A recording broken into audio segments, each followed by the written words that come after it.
Scott land میں 26 دسمبر سے tier 4 lock down کے شروع ہوتے ہی لوگ اپنے گھروں تک محصور ہو کر رہ گئے، لیکن گھروں کے باہر ملاقات تاحال ممکن ہے۔ تفصیلات بتا رہے ہیں ہمارے نمائندے قیصر حبیب جو ڈنڈی کے V&A میوزیم سے ہمیں اپڈیٹ کر رہے ہیں۔ جی قیصر حبیب بتائیے گا ڈنڈی کے لوگ لاک ڈاؤن کو کیسے دیکھ رہے ہیں؟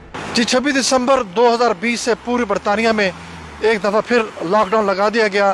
یہاں اسکاٹ لینڈ ڈنڈی میں بھی 26 دسمبر رات 12 بجے کے بعد لوگ اپنے گھروں میں محصور ہو کے رہ گئے ہیں۔ انہوں نے کرسمس والے دن انجوائے کیا، لیکن اس کے بعد وہ اپنے پیرنٹس اپنی فیملیز کے گھروں میں جانے سے قاصر ہیں۔